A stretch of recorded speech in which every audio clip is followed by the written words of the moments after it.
parce qu'Mbappé, ça me parle, surtout qu'on l'a vu faire là en Coupe du Monde, il était Mm. effondré, parce que pour lui, la réussite, elle était due aussi, tu vois, c'était la suite logique Mm. de tout ce qu'ils avaient mis en œuvre juste avant. Mais néanmoins, moi, si je m'identifie à un footballeur, c'est plutôt Cristiano Ronaldo.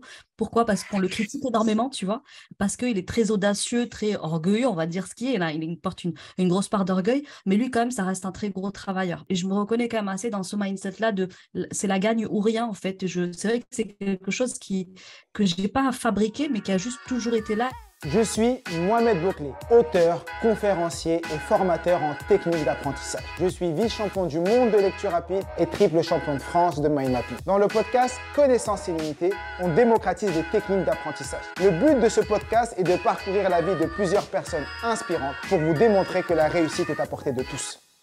Paix sur vous, bienvenue dans ce nouvel épisode du podcast Connaissances illimitées et j'ai l'honneur et le plaisir d'accueillir Ikram Lakdash que je connais depuis très longtemps, qui est mindset coach, business mentor, qui accompagne énormément de personnes dans le business, dans l'état d'esprit. Et je la connais depuis très longtemps parce qu'elle a assisté à une de mes premières formations de lecture rapide il y a quelques années.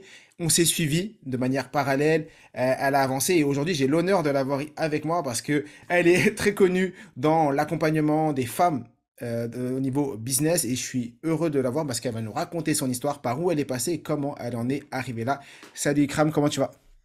Hello, hello, comment ça va? Bah écoute, moi je suis au top du top. Je suis super contente d'être là, dans une belle forme, une belle énergie. Et comme c'est pas notre premier épisode ensemble, je sais que voilà, on va passer un beau moment de plaisir et de partage. Exactement. C'est pas notre premier épisode ensemble, mais c'est la première fois que c'est moi qui te pose des questions parce que d'habitude c'est Ikram qui m'invite sur son podcast. Elle m'a invité à plusieurs reprises et aujourd'hui c'est l'inverse, c'est moi qui l'invite pour qu'elle nous raconte un peu son histoire. Je vous dirai après son podcast comme ça, vous j'invite vraiment à aller l'écouter, écouter ce qu'elle propose parce qu'elle a des épisodes de qualité qui sont incroyables. Mais d'abord, Ikram, est-ce que tu peux te présenter avant qu'on pour ceux qui te connaissent pas? Oui, alors tout à fait, je vais venir me présenter tout de suite, hein. Donc moi, c'est Ikram, comme tu l'as dit, Mindset Coach, Business Mentor. Donc en fait, je suis coach mental principalement. Mon ADN est effectivement orienté sur l'état d'esprit. C'est ce que j'ai fait en fait ces 3 dernières années. Et puis dernièrement, effectivement, j'ai opéré un grand changement, un grand tournant pour lequel tu as été là aussi. Ça a été effectivement le business, la voie du business. Donc moi, pour expliquer un petit peu, remonter le fil, même si je pense qu'on va y venir, à la base, je suis issue du milieu des affaires, donc je suis juriste en droit des affaires et de l'entreprise de métier. Et il s'est trouvé que voilà, après 1, 2, 3 ans d'exercice dans différentes boîtes, très vite, je me suis sentie l'âme d'entreprendre. Enfin, pour moi, ça a toujours été là, tu vois. Et effectivement, mes premiers pas ont été sur le mindset. Donc aujourd'hui, c'est vraiment un domaine de spécialisation. C'est notamment voilà, la particularité de mon positionnement sur le marché du business où effectivement, je propose de travailler à élever son état d'esprit pour libérer ses résultats de l'entrepreneuriat. Wow. Wow. Ah bah, tu vas nous expliquer comment on va pouvoir libérer nos croyances, parce qu'il y a des croyances dans l'entrepreneuriat, mais toutes les personnes qui nous écoutent aujourd'hui, ils ont forcément dans le salariat, dans tout ce qu'ils accomplissent dans leur quotidien, ils peuvent avoir des limites. Mais première question, t'étais comment quand t'étais étudiante? Parce que je te vois maintenant comme ça, mais t'étais quel type d'étudiante quand t'étais jeune? Ok. Bah, écoute, moi, j'ai démarré, tu vois, tu vois, j'ai lu ton livre, hein, et je me suis reconnue quand même assez, donc dans une zone ZEP, tu vois. Bon, on avait des enseignements qui faisaient du mieux qu'ils pouvaient avec les outils qu'ils avaient. Donc, si tu veux, pour moi, la primaire, il y a eu un redoublement, tu vois. Il y a eu un redoublement au CE1. Franchement, j'en ai eu très, très honte pendant très, très longtemps parce que je me disais, il y a que les cancres qui redoublent. Ben, en fait, c'était toute la classe entière qui avait redoublé. D'ailleurs, je m'en justifiais souvent en disant, mais c'est toute la classe qui a redoublé parce que l'enseignante, elle n'était pas là X temps, etc. Bon, alors déjà, je commence, tu vois, avec des complexes parce que le redoublement, tout de suite, ben, ça met hyper mal à l'aise, tu vois. Je ne sais pas si tu vois ce que je veux dire, mais en tout cas, moi, c'était vraiment honteux pour moi de redoubler. Et donc, tu vois, je commence le parcours en me disant, mince, tu t'es mis la honte là, il faut vraiment que tu réussisses maintenant. Donc, après ça, tu vois, est né un espèce d'état d'esprit de revanche, tu vois. D'accord. Donc, à partir de là, j'ai commencé à exceller sur le plan scolaire parce que bah, du coup, je me suis donné 2 fois plus à l'école pour plus jamais avoir cette honte, entre guillemets, de devoir redoubler, tu vois. Ok. Et tu vois, d'être avec les petits, parce que même si aujourd'hui, avec le recul, tu te dis à qu'un an de moi, mais en réalité, tu vois, d'être avec les petits, tu le vis hyper mal. Exactement. Donc, du coup, je me suis donné à fond. Vraiment, je me suis dit, OK, je me laisse plus le choix que la réussite. Et effectivement, à partir de ce moment-là, ça a très bien fonctionné pour moi. Donc, que ce Mm. soit le primaire, ensuite derrière le collège, où le collège, j'ai même pris un engagement démocratique. Attention, je suis devenue déléguée Waouh, de classe, tu vois. waouh, waouh, Donc là, waouh. C'est la première fois que tu as eu une élection, tu as été. Ok. ah ouais, j'ai été élue, moi. Je suis Et crame présidente. c'est ça. Non, mais tu te moques de moi, mais c'est vrai. En plus, les camarades, c'est ce qu'ils disaient. J'étais passionnée de politique déjà, tu vois, au collège. Au collège, D'accord. j'avais une passion pour les gens qui s'exprimaient extrêmement bien. Je D'accord. regardais les émissions politiques avec mon père, tu vois. Je D'accord. regardais, tu vois, les grands acteurs du paysage politique. Et c'est là qu'est née aussi la passion un petit peu de l'éloquence, de l'art oratoire, qui, je ne D'accord. savais pas, m'allait servir ma future vocation, tu vois. Donc, moi, très tôt, j'ai été éveillée à l'écoute et à l'observation des grands orateurs, tu vois. D'accord. Donc, très vite, bah, je mettais effectivement beaucoup d'engagement dans mes tu sais, mes candidatures en tant que déléguée de classe et on me disait Ikram présidente. Je disais, bah oui, c'est logique. Bon, et du coup, ça s'est poursuivi au lycée par une filière générale, D'accord. où très vite, je me suis dessinée comme plus littéraire, tu vois, que Mm. profil spécifique. Donc, j'ai fait une voie économique et sociale, tu vois. Ça s'est bien passé pour moi. J'ai eu le bac avec mention assez bien. Je ne comprenais pas pourquoi je n'avais pas eu bien, alors que je méritais clairement.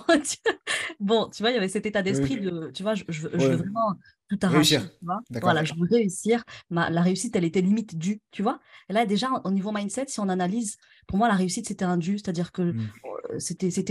on me le devait, tu vois. C'était pas comme si je devais aller la chercher. C'était normal pour moi de réussir.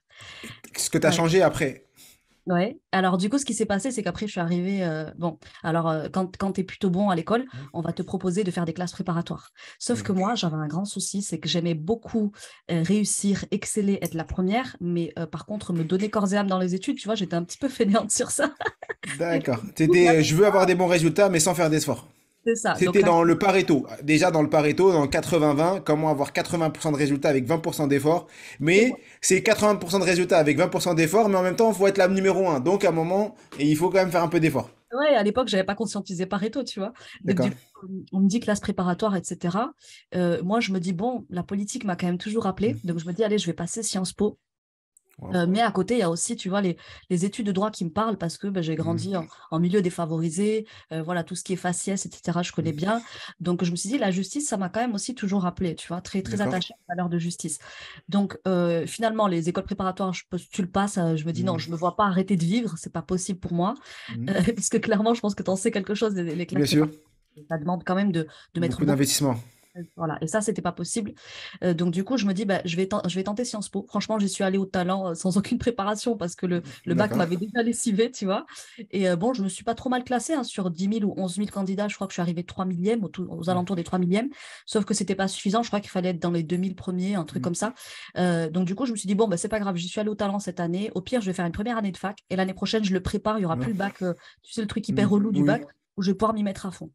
Et donc, je fais une première année de fac, tu vois, et finalement, je me dis, la fac, c'est super, il n'y a pas toute cette pression, on vit bien D'accord. ici, c'est une Et safe donc, place. t'es resté dans cet aspect, et c'est comme ça que t'es arrivé à un master de droit, c'est ça? Ou Ouais, alors, j'ai non, d'abord fait une juriste? licence. Ouais, j'ai d'abord fait une licence, tu vois, donc une licence de droit qui s'est très bien passée.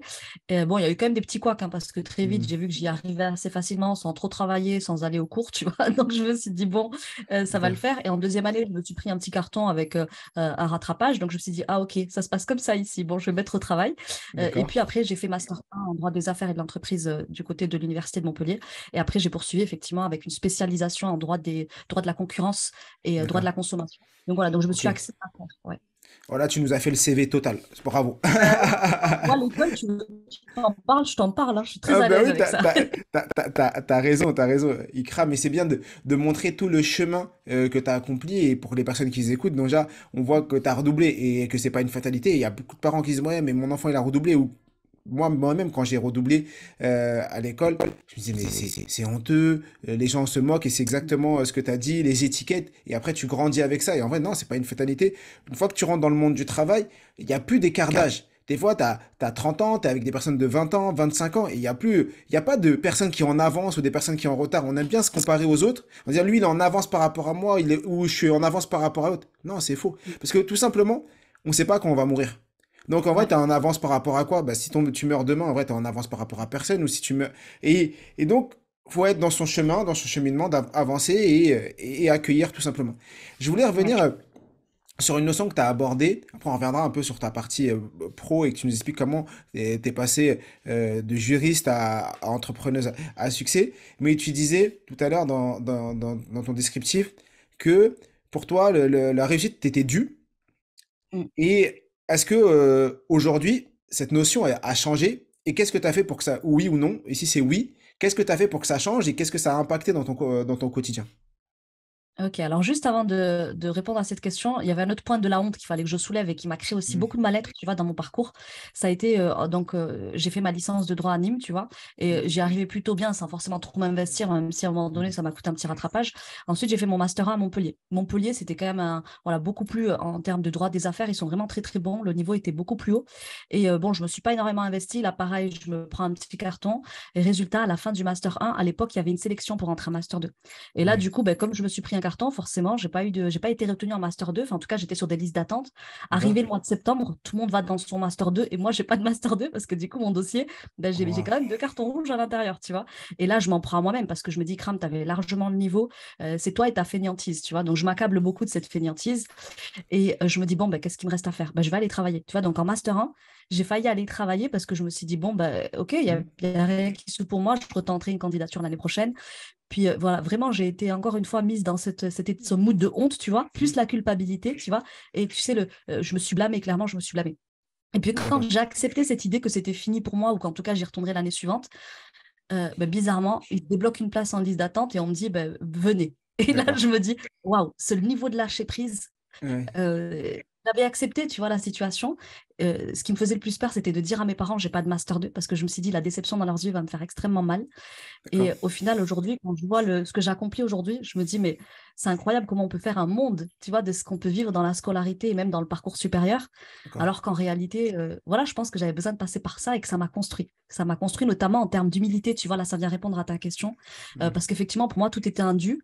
Et étant donné que je voyais que j'avais des facilités, je pensais qu'effectivement, les choses, on me les doit parce que je suis juste Mm. bonne, tu vois, et j'avais conscience d'avoir des facilités. J'avais conscience d'être bonne, tu vois. Et résultat, ben là, je me prends des cartons pour qu'on m'explique que, attends, il y a quand même un minimum de travail à avoir, tu vois, et à faire. C'est fou, nous deux, on était complètement les opposés. Parce que moi, dans ma scolarité, j'étais complètement l'inverse. Pour moi, c'est dur, je vais pas y arriver, et donc je dois en faire 1000 fois plus que tout le monde. Et comme je savais que j'étais moins intelligent que les autres, ou du moins je pensais être moins intelligent que les autres parce que j'avais pas les bonnes techniques à l'époque, je pensais que j'avais ma dyslexie, ma dysorthographie qui étaient des poids, des sacs à dos, des choses difficiles à porter, et ben j'en faisais beaucoup plus. Je travaillais énormément. Pendant que mes potes, eux, j'avais des personnes dans ma classe comme toi, j'avais un pote, il révisait pas, et le soir, ou le matin, avant le contrôle, il venait, il faisait le tour de tout le monde. Ouais, dis-moi ce que t'as révisé, dis-moi c'est quoi les trucs importants que t'as appris là dans ton cours, et c'est quoi les trucs à retenir. Et des fois, il faisait les TD 5 minutes, je me rappelle, on était en pause. 5 minutes avant, il refaisait les TD, il demandait à tout le monde. Et moi, c'est chacun disait, ah bah moi j'ai retenu ça, ça c'est important, ça. Et il arrivait toujours à se taper 12, 13, 14. Il avait jamais rien révisé. Et moi, je me disais, mais j'ai passé mon week-end à réviser et j'ai pas une meilleure note que lui. Mais dans ma tête, c'était ça fait rien. Je sais c'est quoi mon objectif final. Il faut que j'ai mon diplôme, il faut que je sorte du quartier, il faut que je reste pas dans l'endroit où j'ai grandi parce que et que le diplôme était une clé. Mais c'est bien qu'on ait les deux opposés parce qu'il n'y a pas de vrai, il y a pas de il y a pas de bonne ou de mauvaise réalité. C'est chacun sa méthode et après on voit la finalité et ça c'est super intéressant. Et donc pour revenir à la Alors, question que je juste t'ai posée, pour la mindset coach que je suis, tu vois, je suis obligée de quand même parler, tu vois, là, du poids sur le plan mindset. Je pense qu'on connaît tous les deux, je crois, l'effet Pygmalion. ouais, bien sûr. En fait, l'effet Pygmalion, effectivement, c'est suivant le regard que vous posez sur l'enfant, il interagit avec sa réalité et Bien il sûr. intervient de manière différente dans sa réalité. Et moi, ce qui s'est passé pour moi, pour la petite histoire, c'est que dans ma famille, on me regardait beaucoup comme étant le cerveau de la famille, le cerveau sur pattes de la famille. Mhm. Et très vite à l'école, comme je m'exprimais très bien, comme je raisonnais vite aussi, ben, on me regardait aussi comme l'intello. On m'a appelé l'intello. Et donc, du coup, comme on m'a collé cette étiquette que moi, j'avais plaisir à porter en plus, Mhm. ben, résultat, si tout le monde convient que tu es quelqu'un de doué, ben, ça renforçait l'idée que la réussite, elle m'était due. Ouais, Et ce c'est côté tout fou. m'est dû, c'est parce que pendant longtemps, normalement, pendant 6 ans notamment, j'ai été la petite dernière de la famille, tu vois. Donc, D'accord. quand tu es le petit dernier, tu es un petit peu le roi, tu vois, tout est dû. À la Ouais. maison, tout m'était dû et à l'école, tout m'était dû aussi, tu vois. Et je pense que du coup, il y a eu ces deux choses-là qui ont façonné ce mental de la réussite, c'est logique, on va me la donner, on me la doit, tu vois. Et donc, c'est la première fois où tu as pris conscience que c'était pas dû, c'est quand tu as raté, on t'a mis en liste d'attente pour ton master. Ouais, C'est là en la fait, première fois. tu vois, ouais, tu vois, moi, je crois en Dieu et je me dis, cette petite fille, elle avait quand même beaucoup de cran, beaucoup d'audace, elle croyait beaucoup, beaucoup en elle. Et si tu regardes bien mon parcours, voilà, dès le CE1, tu vois, on me remet à ma place en me disant, eh oh, Ouais. tu vois, tu vas redoubler, tu vas goûter à la défaite un petit peu. Donc, mon parcours, il y a eu tu vois, 3, 4 défaites, entre guillemets, 3, 4 Ouais. échecs, qui pour moi ont été vraiment une honte. C'est ce que je fuyais dans la vie, je fuyais l'échec. Parce que D'accord. pour moi, c'était vraiment mon identité. Je me suis forgé une identité de gagnante, de réussite. Pour moi, ça pouvait pas être autrement, sinon je perdais, comme si j'existais plus, tu vois, Ouais. comme si j'étais plus valable. D'accord. Et comment tu as fait pour travailler sur cette identité? Parce Ah, qu'aujourd'hui, tu en as des échecs dans tout. Comment tu fais pour travailler dessus et tout simplement? ouais, tu vois, là, c'est trop drôle parce que par exemple, là, il y a quelques jours, tu vois, en tant qu'entrepreneur, moi, j'aime bien tenter des trucs audacieux, tu vois, Mm. et je teste des choses, tu vois, je teste des choses, et pour moi, pareil, normalement, ça m'est dû, ça m'arrivera, tu vois. Sauf que maintenant, j'ai appris effectivement avec les échecs que, voilà, des fois, ça t'arrive pas et c'est très bien pour toi. Mais ça vient titiller mon ego parce qu'effectivement, Mm. la réussite, voilà, pendant longtemps, j'ai été. Tu vois, ça a été une bonne partie de mon identité, qu'aujourd'hui j'ai du mal effectivement à m'en dissocier, mais malgré tout, je Mm. m'observe beaucoup dans ça et j'apprends à gagner en humilité chaque fois que j'échoue. Et là, dernièrement, bah, tu vois, j'ai fait une offre audacieuse et je me suis dit, bon, qu'est-ce qui va se passer? Pour moi, les gens allaient se jeter dessus, tu vois. Et au bout de 24 heures, enfin, un peu moins de 24 Mm. heures, tu vois, même pas 12 heures, tu vois, je vois qu'il se passe rien. Je me dis, ah, tu vois, ce Ah, sentiment de l'enfance, là, ça revient. Et après, je me suis dit, crame, c'est bien, ça t'éduque, tu vois. Et crame, c'est bien, ça t'éduque. Ben, devine quoi? Au moment où je me suis dit, crame, c'est bien, ça t'éduque, ben là, hop, devant sur ce produit, tu vois. Et je me dis, waouh, ça marche encore le pilote, tu vois. Faut y aller avec beaucoup d'humilité, tu vois. Moi, d'accord. ça a vraiment été ça. Ça a été de, voilà, j'aime ces moments où j'obtiens pas ce que je veux parce que ça me permet de rester engagé dans l'effort, parce que D'accord. sinon, je vais avoir l'envie de me reposer sur mes acquis et sur mes lauriers. Mais ça me challenge encore un peu quand même, si je suis tout à fait honnête, quand j'ai pas tout à fait les résultats que je veux, parce que c'est une identité de laquelle on a quand même du mal à se défaire, surtout quand on l'a forgée très jeune. Et je pense que D'accord. c'est pareil dans l'autre sens. Quand on s'est forgé une identité de je suis le nul de service, il faut que je travaille 2 fois plus dur, ben, tout de suite, pareil, c'est quelque chose qui reste très ancré. Et toi, certainement que c'est ta force parce que ça t'oblige à faire beaucoup d'efforts et du coup, ça t'offre la jolie réussite que tu as aujourd'hui. Ben moi, c'est plutôt l'inverse, tu vois. C'est l'échec qui vient temporiser mon tempérament et y ramener beaucoup d'humilité. D'accord. Donc voilà comment je jongle avec ça aujourd'hui. Waouh, waouh. C'est vraiment intéressant ce que tu nous dis depuis tout à l'heure, parce que euh, on voit qu'on est tous différents et on a tous des modes de fonctionnement différents. Toi, tu es le mode de fonctionnement winner, je suis un gagnant, et Ouais, les échecs te remettent les pieds sur terre. Tu reviens sur terre. Ah ouais, en vrai, non. ouais, J'ai cet état d'esprit, c'est ça qui me fait avancer, mais c'est un peu comme un sportif de haut niveau. Un sportif de haut niveau, je veux dire, t'es la Mbappé du foot, tu vois. Mbappé de l'entrepreneuriat. Mbappé, ta tête, c'est on est les gagnants, on va réussir, on va réussir. Et après, quand tu as des échecs, tu t'assois et tu dis, attends, je vais analyser. Et est-ce que tu as un mode de fonctionnement quand tu as un échec? C'est-à-dire que, en plus, hier, je tournais une vidéo pour ma chaîne YouTube, les 5 astuces pour passer au-delà de l'échec. Bon, je vais pas dire ce que j'ai mis dans la vidéo, je vous laisserai aller regarder, mais j'aimerais bien, si toi, tu as déjà conscientisé, qu'est-ce que tu fais pour passer au-delà de l'échec et ou avec tes clients également, tes personnes qui, parce que tu accompagnes beaucoup de femmes, tu en reparleras de ta partie entrepreneuriale, mais tu accompagnes beaucoup de femmes dans l'entrepreneuriat et comment tu fais pour les aider à passer au-delà de l'échec? Petite pause pour te dire que si l'épisode te plaît, like, abonne-toi et mets 5 étoiles pour nous soutenir. ouais. Alors juste si tu me permets, pour revenir pareil sur l'exemple que tu viens de donner, parce qu'Mbappé, ça me parle, surtout qu'on l'a vu faire là en Coupe du Monde, il était Mm. effondré, parce que pour lui, la réussite, elle était due aussi, tu vois, c'était la suite logique Mm. de tout ce qu'ils avaient mis en œuvre juste avant. Donc on a vu que la Coupe du Monde, c'est à Mm. lui qu'elle a fait le plus mal, tu vois, le fait de ne pas décrocher ce Ouais. trophée final qui venait couronner de succès tout ce qu'il avait mis en œuvre et tous les efforts déployés. Mais néanmoins, moi, si je m'identifie à un footballeur, c'est plutôt Cristiano Ronaldo. Pourquoi? Parce qu'on le critique énormément, tu vois, parce qu'il est très audacieux, très orgueilleux, on va dire ce qui est. Là, il porte une grosse part d'orgueil, mais lui, quand même, ça reste un très gros travailleur. Pour moi, il a des atouts naturels, mais Mm. ça reste un très gros travailleur. Donc, c'est là où on se rejoint un peu moins. Néanmoins, ici, ce que je veux dire, c'est que, tu vois, il a ce mindset-là et je me reconnais quand même assez dans ce mindset-là de c'est la gagne ou rien, en fait. C'est vrai que c'est quelque chose que je n'ai pas fabriqué, mais qui a juste toujours été là et du coup, qu'effectivement, je dois temporiser avec des échecs et je fais confiance à Dieu pour m'en ramener, pour de temps en temps, effectivement, me ramener à ce point d'ancrage au sol où tu n'es rien, tu fais juste du mieux que tu peux avec ce que tu as, redescends. Tu vois, ça fait du bien de Ouais. redescendre sur Terre et de rester connecté à la Terre. D'accord. Donc, du coup, pour revenir à ta question, Une petite parenthèse, là c'est bon, je viens ouais. de trouver le titre de l'épisode. Ikram, la Cristiano Ronaldo du business. C'est bon, j'ai trouvé l'épisode va s'appeler comme ça. On a trouvé. Bon, d'ici là, peut-être ça va changer, Mbappé, mais ça m'allait bien aussi, hein. Franchement, Mbappé, c'est un virtuose du foot. Je veux bien, tu vois. ouais, non, mais c'est bon, t'as dit que t'étais Cristiano Ronaldo, donc t'es Ikram, la Cristiano Ronaldo du business. On est parti. Allez, vas-y, dis-nous comment alors. Bon. Donc, du coup, par rapport à l'échec, pour en revenir à l'échec, ben, je t'avoue que là, aujourd'hui, et surtout avec ben, du coup, les connaissances que j'ai en termes de mindset, en termes de la compréhension de l'humain, de sa psyché, de ses émotions, aujourd'hui, quand vient l'échec, ce que j'essaye de faire, c'est de le vivre parce que je sais qu'il participe de ma construction, qu'il participe de mon humilité, qu'il participe de OK, Ikram, qu'est-ce que tu peux en faire là? C'est quoi qui s'est joué? Est-ce que tu n'as pas été à l'écoute, par exemple, des besoins du marché? Est-ce que c'est un produit que tu as créé purement à partir de ton ego? C'était quoi l'intention que tu avais posée dessus? Tu vois? Donc, ça me permet d'avoir beaucoup d'introspection. Bien sûr, dans un premier temps, je ne fais pas l'introspection, hein. C'est amer. Hmm. Je suis désolée. Je suis en mode, mais tu vois, j'ai cette sensation pareille de disparaître et de plus exister. Tu vois, sur le moment, les Hmm. premières minutes, c'est ça qui se passe. C'est, Ouais, ben, je je pense. suis plus personne. Tu vois? J'ai l'impression que mon identité s'étiole, Hmm. que ça y est, j'existe plus. Parce que ça a été ancré pendant 30 ans de vie, tu vois, donc c'est difficile à enlever. Néanmoins, juste après ça, vient, OK, est-ce que vraiment tu as été à l'écoute? Est-ce que vraiment tu as considéré l'autre? Parce que pour moi, l'entrepreneuriat, c'est offrir au monde une proposition de valeur. Et Hmm. la proposition de valeur, elle part de soi dans une certaine mesure parce qu'elle part de nos forces, de nos atouts, de nos dons, de nos facilités. Mais on doit considérer l'autre. Tu vois, comme dans la relation de couple. J'aime Hmm. bien comparer l'entrepreneuriat au couple. C'est-à-dire, OK, ben, si je propose à l'autre l'amour que j'ai à lui offrir sans jamais considérer comment est-ce que lui, il aime recevoir cet amour, bien à un moment donné, il va me reprocher en fait de ne pas l'aimer comme il aime être aimé. Ben, c'est pareil dans le business.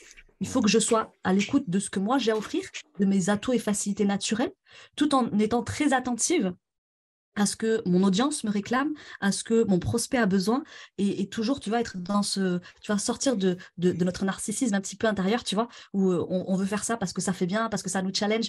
Non, dans le challenge, il doit aussi y avoir l'intégration de l'autre. Et souvent, tu vois, quand je fais la petite introspection à faire autour, souvent, c'était très en lien avec moi. Tu vois, quand il y a un échec, c'est que c'était très en lien avec moi. Ça venait nourrir ce côté un peu narcissique de la Hmm. réussite, tu vois. Et donc, je me dis, OK, bah, tu vois, tu t'éloignes parfois de ce côté d'humilité que tu as pu expérimenter. Eh bien, tu y reviens dans une juste mesure.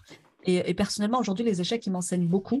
Et surtout, je remarque que j'ai une capacité à rebondir qui est beaucoup plus vive, beaucoup plus rapide. Et du coup, bah, je pense que c'est pour ça qu'en seulement 4 ans, tu vois, j'ai pu accomplir beaucoup de choses dans le domaine de l'entrepreneuriat. Ouais. D'accord, wow. C'est super intéressant et en parlant, bah, si tu peux développer un peu l'aspect entrepreneurial, parce que moi j'ai connu tes deux casquettes. Yes. Au début, tu étais presque mindset coach et Ouais. là, tu as rajouté la partie business, même si quand je t'ai connu, je savais que tu aimais bien cette partie-là, accompagnement business, mais que tu mettais moins en avant. Donc déjà, est-ce que tu peux nous expliquer maintenant qu'est-ce que tu fais exactement et pourquoi tu as fait ce revirement? Et après, j'ai d'autres questions par rapport à ça. Ouais, ben tu vois, tu participes de la réponse parce qu'en fait, tu te souviens, on s'est connus, je suis venue Mm. à l'atelier lecture rapide et très vite, tu as été un petit peu, je sais pas, tu as dû détecter chez moi qu'il y avait cette fibre entrepreneuriale et tu m'as posé des questions sur l'entrepreneuriat, comment est-ce que j'entreprenais, qui est-ce qui me coachait, etc. Mm. Et je pense que, tu vois, les gens, ils viennent me voir et naturellement, depuis toujours, ils me posent des questions en lien avec l'entrepreneuriat, avec les Mm. affaires, avec l'art oratoire, avec voilà, comment tu fais pour aussi bien t'exprimer, etc. Comment tu fais pour entreprendre. Et donc, en fait, souvent, l'entrepreneuriat, votre voix, elle a cet endroit-là. Elle est où, quand on vous sollicite, c'est pourquoi, tu vois. Et Mm. donc, moi, ce qui s'est passé, c'est que j'ai eu 4 vies entrepreneuriales. Là, je suis en train d'entamer la 5e. Euh, Wow. donc, en fait, moi, j'ai démarré avec de l'immobilier, tu vois.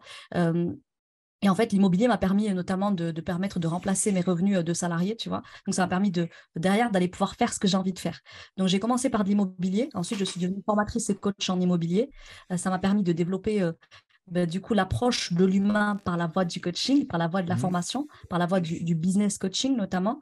Et là, je remarque, notamment au niveau de la communauté musulmane que j'accompagnais sur l'immobilier, qu'il y avait beaucoup de crispation, beaucoup de croyances limitantes, beaucoup de blocages au niveau de l'état d'esprit. Et au bout de même pas un an à faire ça, je développe du coup ma propre entreprise spécialisée sur le mindset.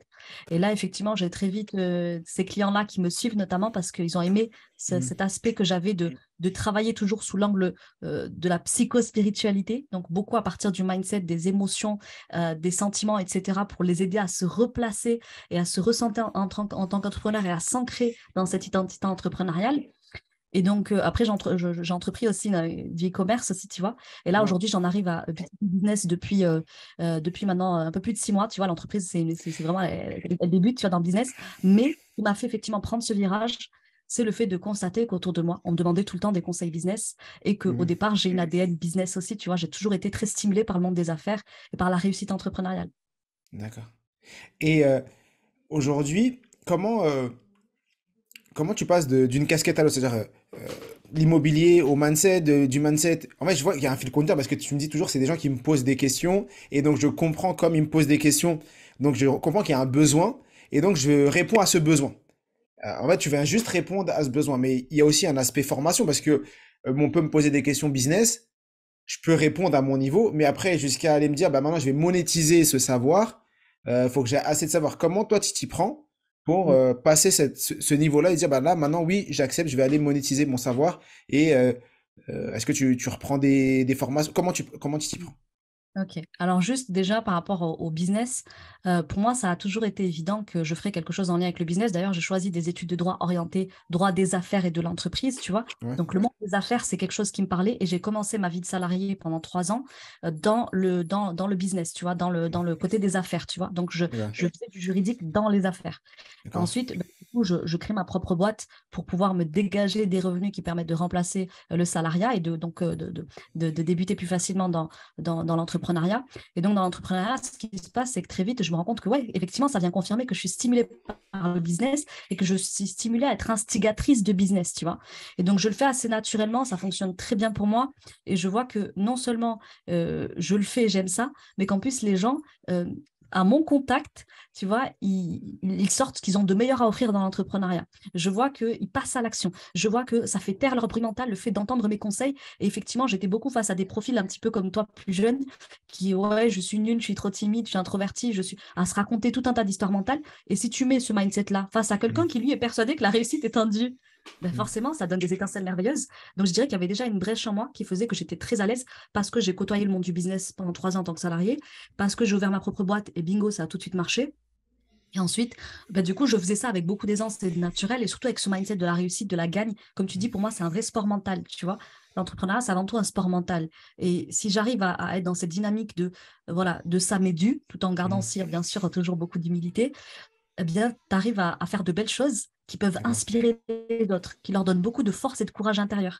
Et les Oh, gens, souvent, ils ont besoin de changer juste leur discours intérieur pour se réaliser. Mais effectivement, je rejoins ce que tu dis, ça demande quand même de la formation. Tout le monde n'est pas fait pour être business coach.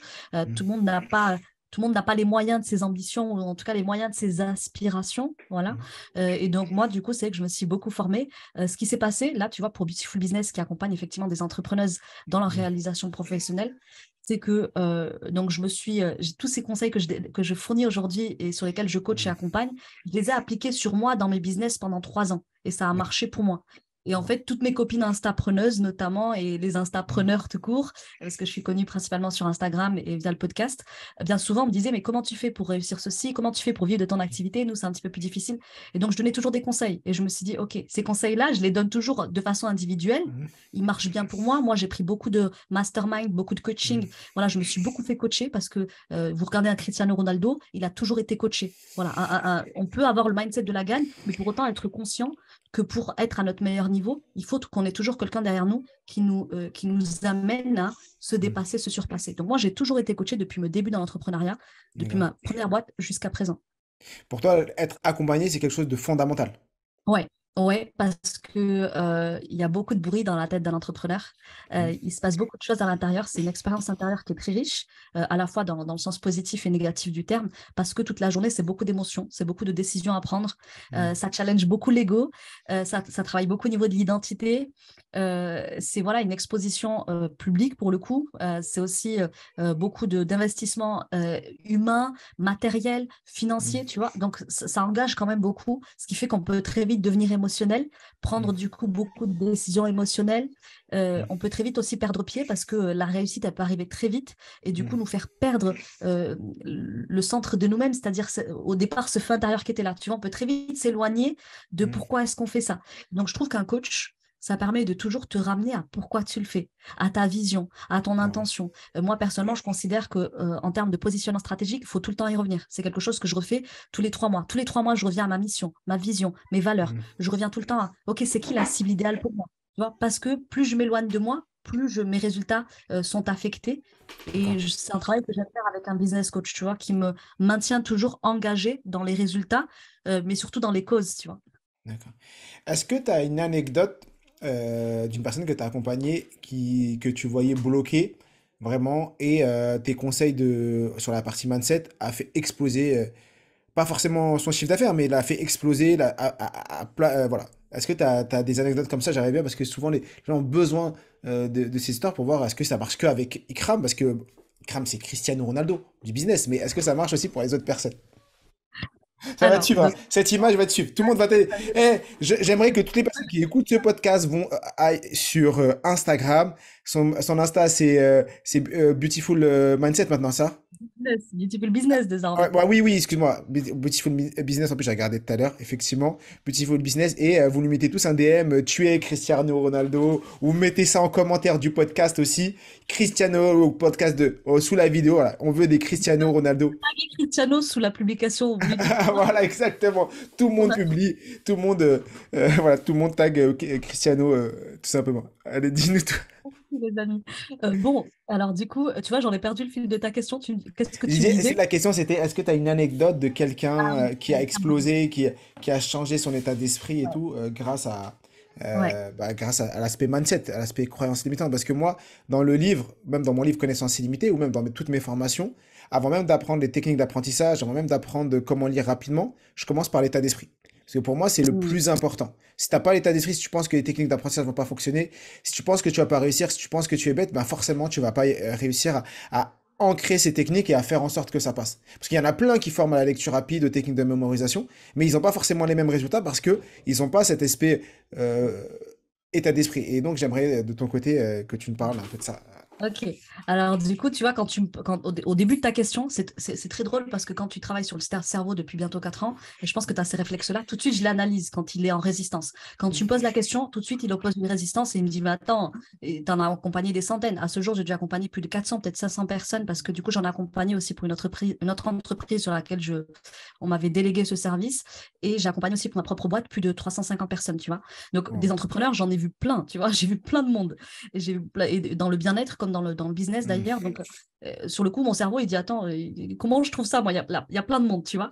Et tout de suite après, quand je laisse partir ce truc du cerveau qui raconte que, mais attends, il y a trop de monde, où est-ce que, tu vois, le cerveau, tout de suite, il se met en recherche de, est-ce que j'ai cette Mm. info dans la banque de données? Et quand je me recentre et je calme ce bruit intérieur, le cerveau, il arrive à me trouver une personne et je me dis, mais oui, j'en parlais hier. J'en parlais encore hier. Effectivement, sur de l'entrepreneuriat, notamment, un des parcours les plus beaux que j'ai vu à ce jour. Il y en a même deux, tu vois, il y en a un second qui vient. Tu vois, quand le cerveau, on lui fait taire, on Ouais. lui dit si, il y a des exemples. Il y a deux exemples qui viennent. Le premier, c'est effectivement un entrepreneur qui avait une magnifique exposition, un beau succès sur les réseaux sociaux, mais alors ses résultats financiers n'étaient pas à la hauteur de sa visibilité, de la façon dont il était plébiscité, si tu veux. Donc c'est quelqu'un qui avait plus de 100K followers, par exemple, et qui tournait aux alentours de 5 à 7K, tu vois. Et je dis non, il y a un truc qui va pas, les calculs, ils sont pas bons là, il y a les calculs qui sont... Je crois savoir c'est qui. D'un coup, je crois savoir c'est qui. Alors attends, du coup, je me dis, ah, il y a un truc qui tourne par contre, tu vois. Et bon, ben, du coup, on me demande de coacher, je coach, et là, les résultats, ils font x4, tu vois.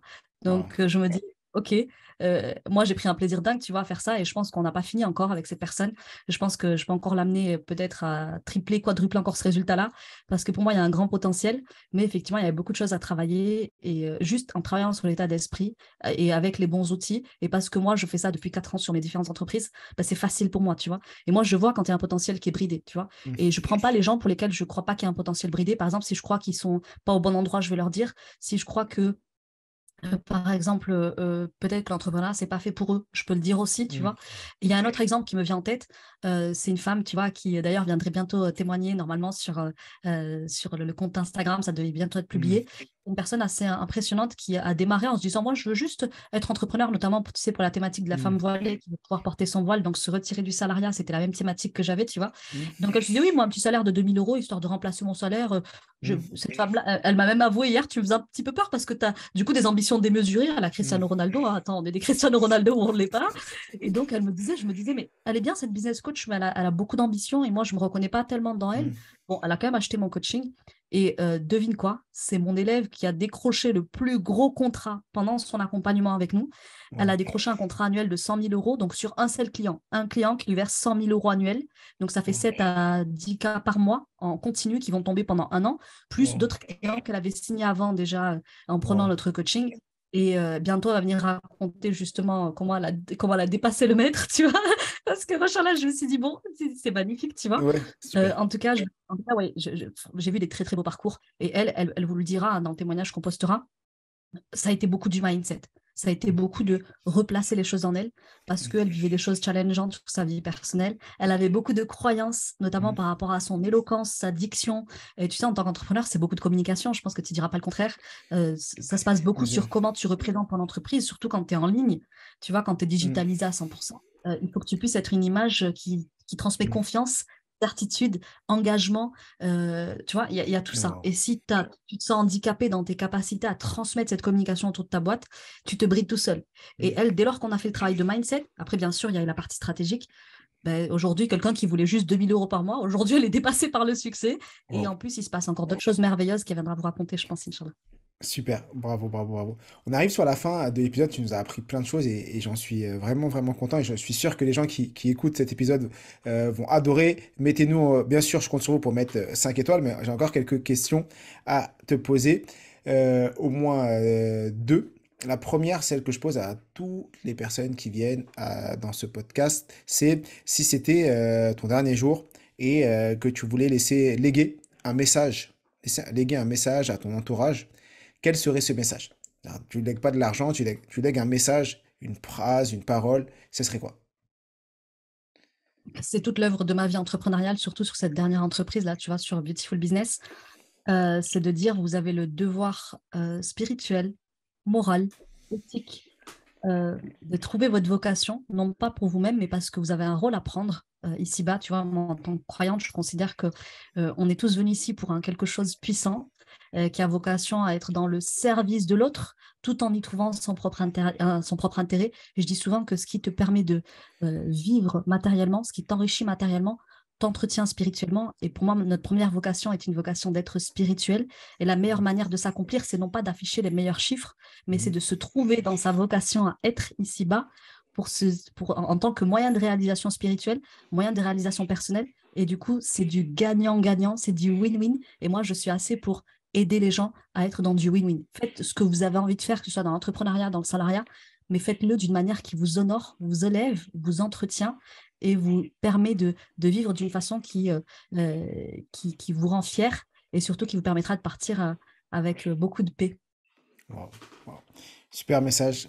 Merci pour ce message qui est très prégnant et effectivement, partir en paix et effectivement être aligné et être un ajout, un apport, ajouter quelque chose à la société et apporter quelque chose à la société, c'est très, très, très, très, Ouais, très laisser important. une belle empreinte dans le cœur des gens, tu vois. Et je dis souvent, soyez aussi une miséricorde dans la vie des gens. Les gens, vous savez rien de ce qu'ils vivent intérieurement. Mm. Et essayez par votre contribution à vous, à votre niveau, peu importe qu'elle soit entrepreneuriale, associative, etc., de laisser cette empreinte, cette jolie empreinte dans le cœur des gens et dans leur mémoire. Wow, wow, top, top, top. Merci. Et, je sais même pas, j'ai même plus envie de poser l'autre question maintenant. L'autre question, elle est très simple. Voilà, est-ce que tu as une personne que tu connais dans ton esprit, que tu verrais bien dans ce podcast et que tu pourrais nous aider à avoir dans ce podcast et que tu penses qu'elle est impactante et qu'elle pourrait aider les personnes qui vont l'écouter. Et comme ça, peut-être qu'on l'aura bientôt grâce à toi dans ce podcast. Yes. Alors, tu sais quoi? Pareil, mon cerveau, j'aime trop l'analyser. Désolé, les Mm. amis, c'est plus fort que Mm. moi, c'est la déformation professionnelle. Mon cerveau, la première personne qui me dit, c'est Zinedine Zidane. Ouais, il faut que j'arrête avec le foot. Je sais Ouais, pas pourquoi. mais après, si tu le connais et que tu peux me mettre en lien, moi je suis preneur. Maintenant, si tu connais Cristiano Ronaldo, Zidane ou Mbappé, moi j'ai que tu as leur numéro, leur 06, tu leur en fais un petit message, tu dis Mohamed, il veut vous inviter. Mais Attends, je vais dire une bêtise, après je répondrai sérieusement. Ces gens-là, je comprends pas pourquoi ils me connaissent pas, parce que moi, je les connais et je trouve qu'on évolue au même niveau. Il serait temps ouais, que Mbappé, Cristiano et Zidane sachent que j'existe, parce que moi, je sais qu'ils existent et je sais qu'on vogue sur les mêmes fréquences, tu vois. Bon, en ouais. attendant, je suis pas encore son 06. J'espère bien que il sera activiste, parce que c'est quelqu'un qui m'a beaucoup inspiré, justement sur le plan de la réussite humble, tu vois, de Mm, la réussite sereine, de la force tranquille, tu vois, de la puissance tranquille. mm, Donc, c'est quelqu'un qui m'inspire beaucoup en termes de qualité humaine, d'humilité et d'engagement tout en discrétion, tu vois. Donc, ça me parle mm. beaucoup. C'est quelque chose que j'essaie de cultiver en moi, mais qui, voilà, qui vient, mais qu'effectivement, j'espère cultiver de plus en plus.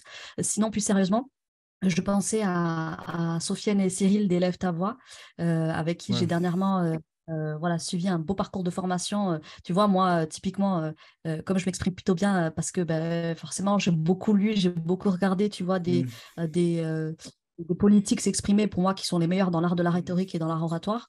Résultat, tu vois, je pensais pas avoir besoin. Finalement, j'ai suivi leur formation et elle m'a appris plein de choses. D'ailleurs, mm. j'ai peut-être fait quelques boulettes sur lesquelles ils me reprendront en écoutant l'épisode. Petit clin d'œil à eux. Mais ouais, je pense que tu pourrais recevoir Sofiane et Cyril d'Élève ta voix. Je pense qu'ils auraient de belles choses à dire. Ok, super. Bonne personne. Je les connais très bien et très bien. Je vais les inviter. On va bientôt les avoir alors. Tout simplement. Bah, bien sûr, s'ils acceptent, hein. Bien sûr, s'ils acceptent. Merci beaucoup, Ikram, pour cet épisode. On mettra sous l'épisode, bien sûr, les réseaux, le podcast de Ikram et son Instagram pour que vous puissiez la contacter. Encore merci pour le temps que tu as consacré pour les auditeurs du podcast Connaissance Illimitée.